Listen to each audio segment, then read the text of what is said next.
So we last worked together in 2016, and I believe you started modeling around that time? Yes. I had just started, I think, a few months before that.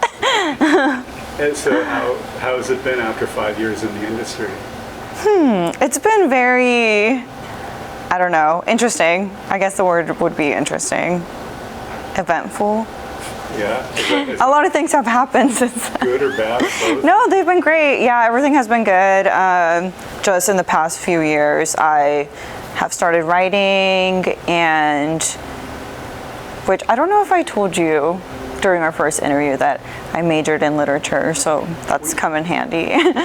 You did say that you love books, and I I actually do had love it down here. It said, I know, this is one of my questions, but I know from your last interview you said you love reading. Do you have a recent book that you've discovered that you could recommend?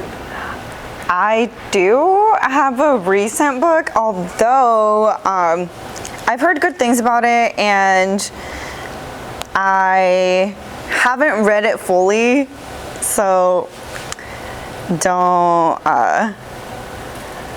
hate on me for this. But it's called Goodbye Again by Johnny Sun. I would recommend that book. It's like an essays book, but definitely I love the writer, and they have a Twitter. I would follow their Twitter and see what they're about. Is there a book you're working on?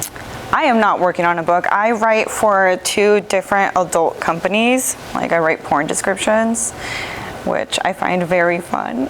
That sounds like fun. Yeah. I don't know. I feel like I would have given myself a little bit more time to start.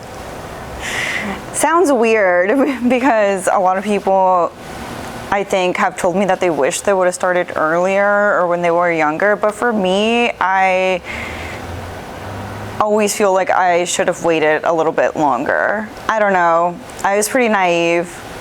Came in all like bright-eyed and bushy-tailed, you know.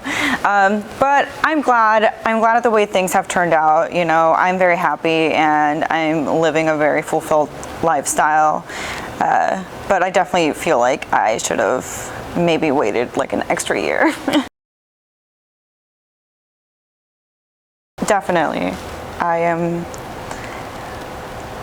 I wouldn't say more, I guess I would say I'm more careful with what I do and who I work with.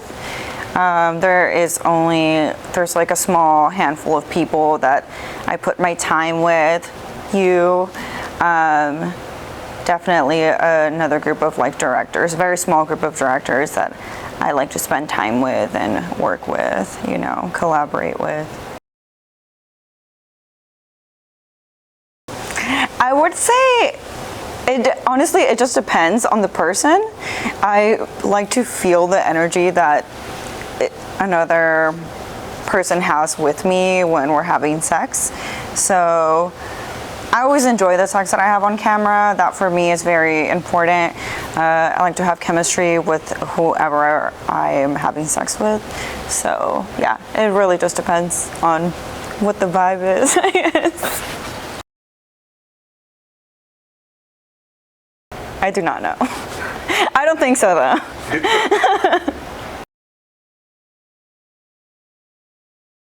Sometimes.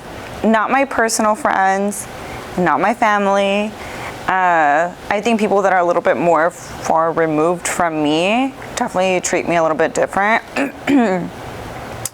I tend to stay away from those people.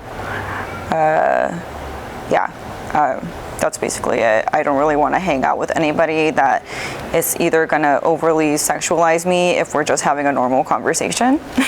You know what I mean? Like, don't want to talk to somebody that's gonna start saying some weird stuff about my feet, or like, you know, I just want to be friends with people, and I want to have fun, and I don't want people randomly saying some weird shit to me.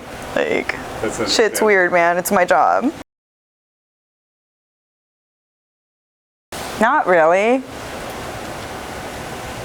I've taken breaks. I took about a year break from porn. And that was just, that definitely was for me and my mental health, but I think it was more like a burnout factor than anything else. It's great. I love it. I love being online. I am very online. I usually don't really deal with it. I have learned to just block people and move on. I used to get in a lot of like online fights with people because they would go on tirades and just, you know, tell me to kill myself or that I deserve to be raped because I have sex for a living. And although that still makes me super mad, I can't put my energy into those types of trolls or people that are misogynists, and even like, you know, radical feminists that also believe shit like that. I can't put my energy into that anymore. So I just block people and move on. I mean, it saves me the energy and they can, you know, deal with their own feelings and maybe go get a therapist or something in the meantime. I always tell people that I started to watch porn really late in life. I didn't watch my first video until I was like 18. I was already in college, alone. I always had this fear that my mom was gonna walk in on me and see me, and I didn't want that happening, but yeah, I didn't start watching porn until I was like 18 and in my dorm room alone, just like, and even then I didn't like jerk off. I was just like, we are watching this alone.